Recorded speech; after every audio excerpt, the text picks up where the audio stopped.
সুৰাবিহীন ৰাস উদযাপনৰ আহ্বান। ৰাস মধুৰম নে সুৰা মধুৰম?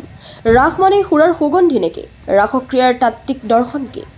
আনন্দ আৰু ভক্তিৰস প্ৰধান এই কৃষ্ণৰ ৰাসলীলাস্থলীত সুৰাৰ প্ৰয়োভৰে কি ইংগিত দাঙি ধৰে? সুৰাৰ পৰিৱেশে আনন্দ আৰু সমন্বয় ভাঙি পেলাই বুলি ৰাসস্থলীত AIN লাইভৰ সন্মুখত আক্ষেপেৰে ক'লে কোনে? যিটো ডাঙৰকৈ তেওঁলোকে পাতে, মই আজি আপোনালোকৰ জৰিয়তে এটাই অনুৰোধ কৰিম, মৃন্ময় ৰাসটো চলক, যিহেতু ইয়াতে চলি আছে। ইয়াৰ লগতে অহা বছৰ যাতে মানুহৰ যিটো ৰাস মানুহেদি কৰিব পৰা এই চিন্তা চৰ্চা মই কমিটিকো ৰিকুৱেষ্ট কৰিম। আৰু মই ইতিমধ্যে কমিটিৰ কেইজনমানক কৈছোঁ যে এই 25 তাৰিখে শেষ হ'ব, এই দুদিনৰ ভিতৰত এখন জীৱন্ত ৰাস হয়তো মঞ্চস্থ কৰিব ইয়াতে। মই সেই ব্যৱস্থাটো কৰি আছোঁ। যদি ফলপ্ৰসূ হয় আপোনালোকৰ জৰিয়তে এই জীৱন্ত ৰাসনো কি, আচলতে ৰাস কি? কাল জয় কেলি, শংকৰদেৱে কীৰ্তনত লিখি থৈ গৈছিল এই কথাষাৰ। গতিকে ইয়াত য'ত কামনা বাসনা নাই, কাম জয় কেলি, ইয়াত কোনো কামনা বাসনা নাই।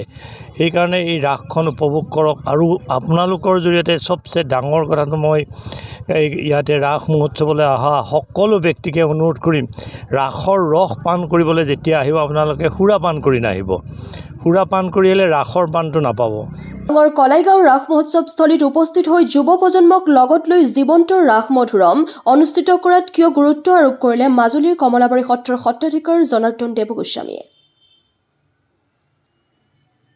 সত্ৰাধিকাৰগৰাকীয়ে AIN লাইভৰ আগত কি ক'লে শুনকচোন।